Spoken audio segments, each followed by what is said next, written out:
고품격 날라리 방송 한준희 장전의 원투펀치 380회 2부 시작해보도록 하겠습니다. 자, 정규리그, K리그 끝이 났습니다. 이제 5경기 남은 파이널 라운드가 시작됐는데요. 이 파이널 A와 B를 좀 얘기를 해보자면요. 울산과 전북 끝까지 박빙을 겨루다가 한 점 차로 울산이 리그 1위를 가져갔고요. 그리고 돌풍의 대구가 있었습니다. 그리고 밑에를 보시면 또 혼돈의 경인제 이렇게 좀 얘기를 할 수 있을 것 같아요. 파이널 A와 파이널 B 좀 두 분 이 정도 예상하셨었어요? 이대로 예상은 못했죠. 이대로 예상은 이 정도로 멋지게 할 줄은 몰랐지만 강원은 그래도 나쁘지는 않을 거라고 저는 예상을 했었어요. 네. 그런데 대구와 포항은 파이널 A에 들어온 팀들 가운데서는 제가 조금 예상하지 못했던 팀들이다. 그리고 제주 같은 경우는 뭐 지금 굉장히 나락으로 지금 사실 가고 있죠. 그런데 기본적으로 클래스 있는 선수들이 그래도 다수 있기 때문에 네. 전체적인 견지에서 봤을 때는 설사 어려운 시즌이 되더라도 제가 제주를 아마 5, 6위 정도로 예상을 했을 거예요. 애초에 시즌 시작하기 전에는. 그런데 네. 이게 12등으로 이렇게까지 게다가 지금 인천보다도 승점이 3점이 떨어지잖아요. 그래서 아주 어려운 상황에서 이제 파이널 B에 돌입을 하게 됐고 저는 이제 전체적으로 칭찬하고 싶은 팀은 대구는 뭐 당연히 뭐 올 시즌 경기력뿐만 아니라 K리그의 흥행 자체를 주도한 또 선봉장이었기 때문에 대구는 뭐 여태까지 뭐 침이 마르도록 칭찬을 많이 했습니다. 그래서 대구는 일단 좀 제외하더라도 강원과 상주와 성남을 일단 저는 칭찬하고 싶어요. 네. 올 시즌에 지금 상주와 성남 같은 경우는 물론 파이널 A까지 오지는 못했습니다만 상주는 사실 마지막 순간까지도 파이널 A 가능성이 그렇죠. 살아 있었던 팀이고 그리고 성남 같은 경우는 지금 나머지 경인제와는 이제 차이가 많이 크잖아요. 이거는 성남의 올 시즌 전력으로 봤을 때는 상당히 성공적인 결과임에 틀림이 없었고 애초에 저도 그렇고 저뿐만 아니라 많은 또 K리그 전문가 해설위원 여러분들이 애초에 시즌 시작하기 전에 이야기할 때는 성남은 대표적으로 강등권 싸움을 할 팀으로 예상을 했는데 지금 그렇지가 않아요. 그래서 맞아요. 그리고 상주는 말씀드렸던 대로 시즌 한 중반 정도까지만 해도 상주는 파이널 A에 속해 있었거든요. 그러다가 결국은 이제 지금 7등이 되기는 했습니다만 전체적으로 상주는 선수들이 뭐 9월에 많이 나가고 뭐 이런 거에도 불구하고 기복 없는 상황으로 지금 시즌을 끌어왔어요. 그리고 강원은 병수볼이라는 하나의 또 K리그의 좋은 브랜드, 좋은 센세이션을 만들어냈기 때문에 강원 당연히 칭찬을 해야 돼서 만약에 감독상을 준다면 병수볼. 3명 공동. 오. 김병수, 김태환, 남기일. 아. 네, 저는 감독상은 그렇게 3명이 아까 공동으로 꼽은 세 팀. 탈 자격이 있지 않나 생각합니다. 오. 네. 장 의원님은 파이널 A, B 보시면서 좀 어떤 생각하셨어요? 같은 의견이에요. 예상과 달랐던 부분은 저는 특히 이제 상주는 역시 제대 일자, 저녁 일자들이 이제 정해져 있고 그리고 항상 이제 그것과 맞물려서 중후반기로 들어가면서 갑자기 페이스가 뚝 떨어지고 그렇죠. 연패로 가고 이런 경우들이 많았는데요. 한 의원님 말씀대로 김태환 감독에게는 정말 박수를 쳐주고 싶다. 그러면서도 또 바뀌는 선수들. 또 그 상황에서도 어려운 상황에서도 계속 자신의 경기력 유지했고 전반기에는 상당히 파격적인 전술 운영도 몇 차례 선보였고 상주의 김태환 감독은 원래 시즌 전에는 저는 11위 뭐 이쪽 권으로 봤거든요. 네. 아니, 많은 분들이 성남하고 상주를 가장 좀 아래쪽으로 그렇죠. 봤죠. 많은 분들. 상주의 김태환 감독에게 박수를 쳐주고 싶고 그게 이제 제일 어떻게 보면 눈에 띄는 부분 같아요. 나머지는 사실 울산 전북을 빼놓고는 이제 혼전 양상이 될 것이라고 예상을 했었는데 거기서 조금 잘한 팀도 있고 뭐 수원이나 특히 제주는 뭐 이건 너무 놀랍게도 부진한 시즌을 지금 보내고 있기 때문에 이건 좀 놀라운 사실이긴 한데 어쨌든 저는 상주의 김태환 감독상 진짜 주고 싶으면 저는 한 사람을 꼽으면 김태환 감독. 김병수, 남기일보다도 김태환이다. 오. 어떻게 보면 정규리그 이 파이널 A, B에 대해서 평가를 하려 했는데 감독님들 이렇게 칭찬을 하는 시간이 돼버린 것 같아요. 자, 오늘은 또 정규리그 마무리하는 시점에서 베스트 11 누가 잘했나 좀 선정을 하려고 하는데 두 분 준비해 오셨잖아요. 네. 포메이션부터 좀 여쭤볼게요. 한준희 의원님 어떠세요? 저는 벤투 감독이 근자에 좀 많이 썼던 4-1-3-2. 4-1-3-2. 네. 다이아몬드. 장 의원님은요? 저는 요즘 현대 축구에서 상당히 공격적인 운영을 하는 팀들이 간혹 선보이는 3-2-4-1. 3-2-4-1. 과르디올라 포진. 네, 펩 과르디올라의 포진이죠. 3-2-4-1입니다. 측면 풀백 없습니다. 네, 그럼 먼저 한 의원님부터 골키퍼 누구 뽑아주셨나요? 골키퍼는 저는 성남의 김동준. 와. 네. 성남이 제가 좀 전에 말씀드렸잖아요. 그다지 전력이 좋은 팀이 아니죠. 전력이 좋은 팀이 아니고 성남의 지금 33라운드까지의 득점이 25골인데요. 이게 K리그 전체에서 최저입니다. 25골을 밖에 못 넣었는데 강등권과는 이미 거리가 꽤 있어요. 이거는 뭘 의미하느냐? 실점이 대단히 적었다는 걸 의미하죠. 강한 수비. 여기에는 물론 수비적인 선수들 또 수비 앞에서 또 도와준 미드필더들도 큰 역할을 했습니다만 김동준 선수가 뭐니 해도 엄청난 순발력으로 많이 막아냈기 때문에 이 결과가 나온 거거든요. 맞아요. 그래서 성남의 매우 적은 실점, 매우 성공적인 순위에 있어서는 저는 김동준 선수가 핵심이었다고 생각을 합니다. 김동준. 네. 동의합니다. 네. 그렇다면 장혜원님은? 김동준 키퍼도 저도 후보에 있었어요. 네. 평상시 좀 좋아하는 키퍼고 이번에는 고르기가 좀 힘든 키퍼들이에요. 잘하는 키퍼들이 워낙 많고 후반기에 들어왔지만 김승규 키퍼부터 네. 조현우, 송봉근 키퍼도 잘해요. 맞아요. 내노라는 송범근, 키퍼들이 유상훈, 많은데 뭐. 저는 개인 취향입니다. 이것도 역시. 네. 유상훈 키퍼. 최용수 감독님 표현대로라면 근근히 이길 때도 맨날 이 없는 살림에도 오늘 또 버텼다. 이겼다. 아니, 그게- 성남에 비하면 상당히 있는 살림 아니에요? 물론 그렇지만 성적을 유지하기 위해서 3위라는 성적을 유지하는데 사실 그 정도의 두꺼운 스쿼드가 아니고 베스트 11 체제로 돌아가지만 항상 또 상대에게 공격을 많이 당해요. 서울은 올 시즌 약간 수비적인 컨셉이 강했기 때문에 선수비 후역습 전략에 안정적인 수비 운영을 택하지만 결국은 많이 얻어맞아요. 서울의 경기들을 보면 사실은 슈팅을 많이 허용하고 많이 얻어맞습니다. 그렇게 상당히 팀이 어렵고 또 강팀치고는 조금 부족한 스쿼드의 층 뭐 이런 것들 고려했을 때 유상훈 키퍼가 큰 선방들을 근데 많이 해줬어요. 네. 어려울 때마다. 그래서 기록으로는 사실 다른 키퍼들에게 뭐 무실점 경기나 여러 가지 기록에서 밀릴 수는 있겠지만 저는 개인적으로는 유상훈 키퍼가 그래도 서울의 3위가 유지될 수 있는 버팀목 구실을 키퍼로서 아주 잘 해내지 않았냐. 결정적인 세이브들은 제가 눈으로 봤을 때는 유상훈 키퍼가 제일 많았었습니다. 유상훈 키퍼. 네, 이렇게 두 분이 뽑은 골키퍼 들어봤고요. 이제 수비수로 넘어가 보겠습니다. 한효님 어떤 선수들이죠? 네, 저는 이제 4백 라인이니까 중앙 수비수는 서울의 오스마르와 전북의 홍정호. 오스마르 선수는 공격 포인트가 일단 7개예요. 네. 4골에 3개의 도움. 이건 뭐 중앙 수비수로 많이 뛴 선수치고는 이건 상당한 공격 그렇죠. 포인트인데 거기에 이제 전체적인 경기에 미치는 영향력까지 한다면은 뭐 오스마르 선수 빼놓기는 좀 어려울 것 같다는 생각이 들고요. 제가 이제 전반기만 해도 뭐 윤영선, 불투이스, 이제 울산 선수들을 많이 사랑을 했는데 훈련 선수. 전체 지금까지를 다 놓고 보니까 홍정호 선수를 왠지 뽑고 싶어졌어요.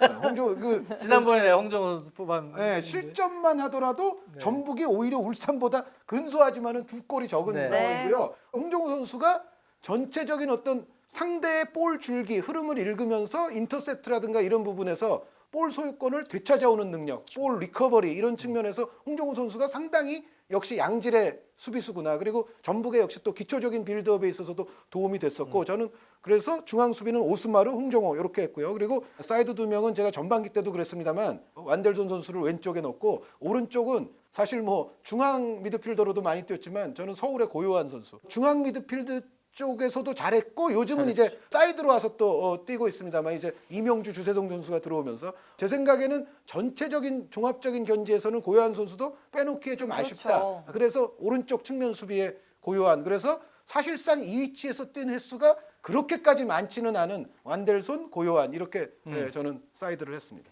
한효님은 이렇게 뽑아주셨는데 장혜원님 3백 어떤 선수가 들어있을까요? 저의 3백의 왼쪽 스토퍼부터 오스마르 선수 똑같습니다. 네, 오스마르는 팬들 아시다시피 이제 시즌은 조금 뒤늦게 스타트를 했어요.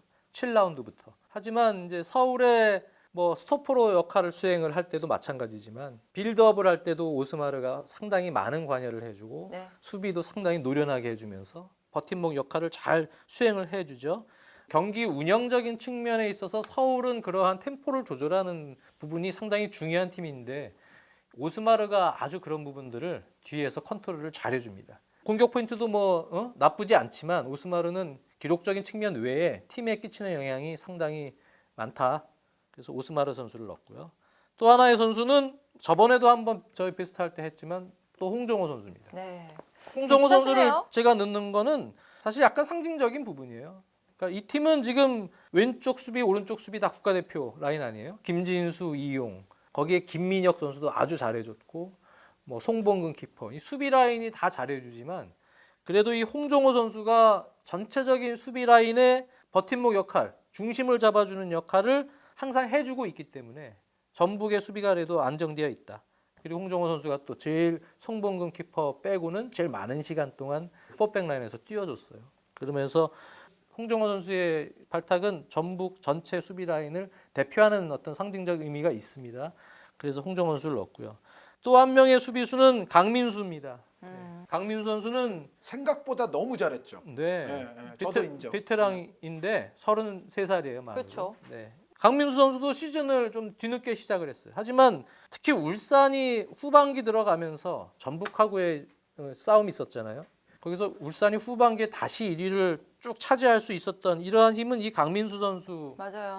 수비적인 활약이 저는 큰 몫을 차지했다고 보여져요. 그래서 전체 경기 수로 치면은 강민수 선수가 그렇게 다른 선수들에 비해서 많은 건 아니지만 울산의 그런 어려울 때, 네, 불투이스가 뭐 부상으로 빠진 아주 기간도 오래 빠져 그렇지만, 있었죠. 네, 이 베테랑 33살의 강민수 선수는 아주 전방위적으로 예전부터 전북에 처음에 들어갔을 때부터 최강희 감독이 그런 얘기를 했지만 이건 2000년대 한 6년, 7년 무렵이지만 모든 걸 다 가지고 있는 수비수다. 그런 평가를 처음에 받을 정도로 좋은 수비수였는데 사실 무언가 확 이렇게 보여주질 못했었어요. 그러한 능력에 비해선. 근데 올 시즌 이렇게 후반기 때 하는 거 보면 뭐 제2의 전성기가 오지 않나 싶을 정도로 네. 아주 파이팅 넘치고 인터셉트 능력, 또 경기 컨트롤 능력, 수비적인 능력에 있어서 아주 좋은 활약을 해주고 있다고 저는 생각이 들어요. 네. 강민수. 그래서 강민수 선수가 사실 경기력적으로도 굉장히 많이 좋은 모습 보였지만 선수들을 이렇게 융합하는 데 있어서도 정신적인 네. 지주도 많이 된대요. 네, 그러더라고요. 그렇군요. 네. 그래서 오스마르, 홍정호, 강민수 음. 이렇게 3백을 구성을 했습니다. 네, 다음은 또 한의원님의 미드필더. 미드필드가 아래쪽에 한 명, 위쪽에 세 명이거든요. 4-1-3-2. 아래쪽 한 명은 강원의 한구경. 한국영. 네, 올 시즌 정말 만능 미드필더로서의 재능을 만천하에 과시한. 네, 한구경 하면은 뭐 정말 패스면 패스, 공격 가담이면 공격 가담, 뭐 못하는 게 없는 네. 수비면 수비. 예, 정말로 눈에 아주 정말 들어오는 활약을 했던 올 시즌의 미드필더임에 틀림이 없고요. 그리고 위에 세 명은 그렇게 많은 설명이 필요치 않아요. 이 선수들은 문선민, 세징야, 김보경. 세징야 선수, 김보경 선수는 지금 뭐 좀 이른 얘기긴 합니다만 누가 MVP냐 뭐 얘기도 맞아요. 지금 나오고 있는 선수이고요. 그리고 문선민 선수는 지금 뭐 도움도 엄청나게 많지만 골도 지금 전북 내에서 탑이에요. 그러니까 공격 포인트가 굉장히 많은 거겠죠. 그러면서 어떻게 보면 문선민 선수도 인천에서 거의 뭐 에이스 하다가 전북에 처음 왔을 때는 생각보다 좀 출전 시간도 처음에는 좀 많이 못 받고 이런 적도 있었잖아요. 그런데 가면 갈수록 전북 팬들도 이제는 우리 문선민 없으면 안 되겠다. 문선민 너무 사랑스럽다. 뭐 이제 그렇게까지 됐죠, 지금은. 그래서 지금은 전북이 지금 울산과 역시 경쟁을 함에 있어서 문선민의 활약이 아니었다면 이것도 쉽지 않았을 겁니다. 그래서 세징야 선수는 당연히 뭐 지금 리그 전체를 대표하는 공격수라고 해도 과언이 아니고 김보경 선수 역시도 김보경이 아니었다면 과연 울산이 지금 이 자리에 있을 수 있느냐라는 얘기를 충분히 할 수 있는 선수들이기 때문에 여기에는 뭐 그렇게 크게 이견이 있을 것 같지는 않습니다. 장희원님은 네, 첫 번째는 믹스입니다. 네. 후반기 중간에 이제 부상도 있었고 그리고 최근에는 이제 전반기 때 믹스 할 때보다는 조금 처진 느낌도 사실 있는 것도 사실이에요. 그래도 믹스. 네. 믹스가 33라운드까지 총괄을 해서 평가를 할 때는 있어야 되지 않느냐. 울산에게는 아주 중요한 허리라인에서 박용우 선수가 있던 누가 있던 간에 그 사이에서 믹스 선수가 아주 플레이메이킹 역할, 공격 지원 역할을 아주 요긴하게 잘 했기 때문에 울산이 좋은 게임 내용을 유지할 수 있었다. 그리고 또 한 명의 3-2의 또 한 명 미드필더는 한현님하고 같습니다. 한구경 선수입니다. 33라운드까지 전 경기 풀타임 출장. 그러니까 전체적으로는 한구경 선수 이미지도 올 시즌 들어서 완전히 업그레이드가 됐어요. 한구경 하면은 우리 팬들에게 있는 이미지는 뭔가요? 수비형 미드필더로 한현님이 얘기했듯이 막 쓸어다니면서 청소부 역할을 하는 것 같은 그러한 수비형 미드필더로서의 이미지가 강했지만 이 선수가 공격형 미드필더로서도 좋은데 세련됐는데 이런 이미지로 지금 바꿔주는 데 있어서 특히 김병수 감독이 잘 변화를 시켜준 것 같아요. 김병수 감독은 올 시즌에 한구경 선수를 아주 재탄생시켰다. 재탄생시켰다고 말도 될 정도로 그럴 정도로 한구경 선수 이미지는 많이 개선이 됐고 네. 올 시즌 최고의 활약을 펼쳐서 저는 원래 A 대표팀에 좀 뽑혀야 되는 자원 아닌가라는 생각도 계속 했었거든요. 근데 A 대표팀에는 아직 부름을 받질 못하더라고요. 한번 지켜보겠습니다. 그리고 한꺼번에 이제 3, 2, 4를 같이 얘기하죠. 네. 왼쪽 윙포워드 3, 2, 4에 한현님하고 똑같습니다. 완델손 선수 13골과 7개의 도움 33라운드까지요. 선수를 바꾸는 데 있어서 평가를 받지만 김기동 감독은 완델손 선수를 공격수로 변신을 시켜서 완전 대성공을 거뒀어요. 네. 네, 그것도 상당히 평가를 이제 받아야 되는 부분이죠. 그리고 완델손 선수는 뭐 아시다시피 특히 후반기 들어서 엄청나게 강한 임팩트를 보여주면서 공격수로서 다음 시즌부터 이제는 공격수 완델손 이렇게 완전히 바뀔 수 있을 정도로 김기동 감독이 아주 환골탈태 시켜놨다. 김기동 감독에게 박수를 보내고 싶고요. 네. 중앙에 2명의 공격형 미드필더는 세징야와 김보경. 네. 네, 세징야 12골과 9개 어시스트. 대구 흥행의 1등 공신이었죠. 뭐 에드가 선수 부상으로 빠질 때도 혼자 고군분투하고 또 에드가 있을 때는 정말 둘의 그 짝짝꿍이 세드가. 공격 전환 시에 대단했죠. 그러니까 대구가 경기장도 새로 져서 아주 멋진 그림을 보여줬지만 축구도 재미있게 해줬거든요. 맞아요. 이제 그러한 부분에 있어서 K리그 흥행을 이끄는 데 있어서도 세징야 선수는 대구의 그 좋은 축구에 아주 큰 몫을 차지하고 있었다. 또 한 명은 김보경 12골과 7어시스트. 뭐 이 선수는 설명이 필요 없을 정도로 거의 탈 K리그급 활약을 해줬죠. 모든 부분에서 경기를 뭐 풀어가는 능력, 공격 지원, 득점 능력, 어시스트 능력 모든 부분에서 한 단계 내다보는 좋은 노련미, 기술적인 능력을 다 보여줬어요. 그래서 그리고 생각보다 김보경 선수는 득점도 생각보다 더 많이 한 거예요. 상당히 많이 했죠. 네, 정말 네. 중요한 골들도 많이 넣었죠. 그렇습니다. 저는 되게 근데 신기한 게 김보경 선수 이번 시즌에 유튜버로서도 활약을 하잖아요. 그러니까요. 근데 사실 막 눈을 돌리면은 본업에 충실하지 못하게 되는 게 다반사인데 어떻게 둘 다 잘하는지 모르겠어요. 그러니까 재주가 많은 것 같아요. 네. 김보경 선수. 축구도 잘하고 방송도 잘하고 네. 김보경 선수였습니다. 그리고요. 그리고 오른쪽 윙은 문선민 선수입니다. 9골과 9개 도움. 문선민 선수는 요즘에는 후반기 들어서는 약간 득점력도 저하되고 조금 지쳐있는 느낌도 들고 네, 그래서 약간 페이스가 좀 떨어진 느낌도 있지만 하지만 뭐 여태까지 전북 공격에 있어서 거의 1등 공신 네. 역할을 문선민 선수가 해줬죠. 무엇보다도 문선민 선수는 개인 기량이 확실히 올라오고 있다. 발전하고 있다는 것을 계속 올 시즌 들어서 느꼈거든요. 특히 전반기에서 중반기 넘어갈 때 돌파력, 또 슈팅 능력, 득점 능력, 어시스트를 하는 능력 이런 부분들이 확실히 기량이 좋아졌다라고 느껴지는 선수예요. 문선민 선수가 더 그래요. 맞아요. 돌파할 때도 이제 안정감도 생기고 대표팀에 뽑히지는 못했지만 문선민 선수 K리그에서는 최고의 활약을 펼쳐줬습니다. 네. 그래서 오른쪽 윙어로 포진이 됐고요. 앞으로 문선민 선수에 대한 신뢰는 다음 시즌을 기점으로 해서는 이제 안정감에 접어들 때다 이렇게 생각이 됩니다. 자, 이제 마지막 공격수입니다. 한의원님 투톱으로 어떤 선수 뽑아주셨죠? 그 많은 설명이 필요치는 않을 것 같은데 일단 울산에 지금 골을 가장 많이 넣은 주니오 선수. 사실 저 전반기 때는 저 타가트 선수 뽑았거든요. 근데 타가트 선수는 요즘 골이 없어서 탈락. 전체적인 견지에서 보면 주니오가 그래도 가장 꾸준하게 골을 터뜨려 주었던 공격수라는 것이 틀림이 없고 또 최근에는 정말 울산이 이 성적 맞아요. 전북과의 대결에 있어서 주니오 선수가 정말 아주 깨소금 같은 골들이 나왔습니다. 그래서 전체적인 또 기복 없음의 차원에서 그리고 전체 골 양의 차원에서 주니오 선수는 들어갈 만하다는 생각이고요. 파트너 투톱은 무고사 선수, 인천의 제왕.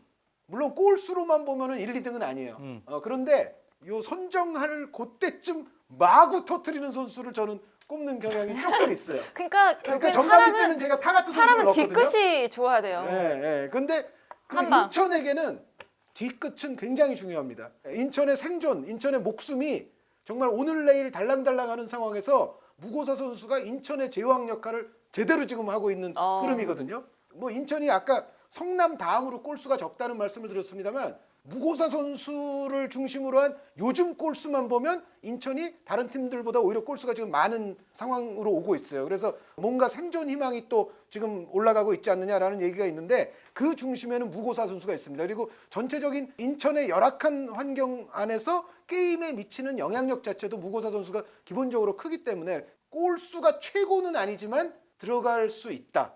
그래서 저는 주니오, 무고사 이렇게 투톱을 했습니다. 예. 저의 최전방 원톱은 주니오입니다. 한효님 얘기하신 게 다 맞고 저도 이제 동감하고요. 꾸준함이 있죠. 타가트는 특히 슈퍼매치 때도 찬스를 너무 많이 놓쳤어요. 타가트가. 근데 원래 타가트 선수 최대의 장점이 슈팅 정확도였거든요. 그러니까요. 예, 정말 두 번 차면 하나는 들어가는 막 그런 정확도가 전반기까지 나왔는데 최근에 조금 그게 타가트가 예전 전반기 때 타가트가 아닌 요즘에 약간의 결정력 부재 이런 것들이 좀 많이 보여서 최근 이미지에서는 그래도 꾸준함의 주니오 원톱. 그래서 저는 전체적으로는 파이널 B에 있는 선수들이 한 명도 없어요. 그러네요. 저와의 차이가 그렇죠. 거기서 났어요. 저는 그래서 김동준과 무고사가 있기 때문에 그렇죠. 예, 성남 인천에 한 명씩 있어요. 타가트도 물론 잘했고 다 했지만 그래도 아무리 잘해도 팀이 순위에 너무 낮으면 안 된다. 동반 책임져라. 네. 굉장히 일단 날카로운. 파이널 A에 들어와야 돼. 그렇네요. 어쨌든 이렇게 정규리그 끝난 가운데 베스트 11을 선정을 했는데 이제 5경기 파이널 라운드가 남아 있습니다. 파이널 라운드의 기대감 얼마나 되시는지 한 줄 평 한마디씩 해주세요. 모든 부위가 뜨겁다. 어우, 네, 우승권 경쟁 그리고 지금 수원이 일단 FA컵 결승에 올라 있는 상황 아닙니까? 3위권 경쟁하는 팀들도 여유가 그러니까요. 없어요. 그리고 서울이 뭐 좀 앞서 있긴 합니다만 54점, 50점, 48점이면 이게 맞대결에서는 또 어떻게 될지 모르거든요. 여기에 뭐 다들 아시다시피 경남, 인천, 제주. 물론 경남은 조금 지금 유리한 승점인 것처럼 보이고 제주가 상당히 안 좋은 상황처럼 보이지만 이게 또 역시 맞대결 두세 판에서 뭐 이게 그럼요. 예, 또 갈릴 수가 있는 상황이기 때문에 1위 경쟁, 3위권 경쟁 그리고 생존 경쟁. 예, 이거는 계속 뭐 갈 거다. 모든 부위가 뜨겁다. 예. 네, 특히 경남, 인천, 제주끼리의 경기는 무조건 승점 6점짜리입니다. 지면은 상대방에게 3점 내가 가져가야 될 3점도 뺏기면서 그렇죠. 거의 6점짜리 경기들이 계속 이어지고 울산 전북전도 마찬가지고요. 또 3위에게 주어지는 챔피언스리그 티켓 싸움 아주 치열하기 때문에 서울, 대구, 포항, 심지어 강원까지도 파이널 A도 역시 다 6점짜리. 네, 그런 경기들이 상당히 많이 형성이 될 것으로 보이는 재미있는 파이널 라운드가 될 것 같습니다. 그 네 팀은 물론 대전 코레이를 열렬히 응원하긴 하겠습니다만 그것과는 별개로 그치. 3위 경쟁을 해야 된다. 그렇습니다. 3위 경쟁 해야죠. 네, 5경기 남아있는 지금 누가 우승팀이 될지, 누가 아시아 챔피언스리그 티켓을 가져갈지, 누가 강등권 탈출할 수 있을지 여러분들 지켜보시길 바라겠고요. 그 경기들 저도 함께하니까요. 많이 기대해 주시기를 바라겠습니다. 인사드리겠습니다. 정승주가 10회 연속 올킬하는 그날까지 한준희 장지연의 원투펀치는 계속됩니다. 안녕히 계세요.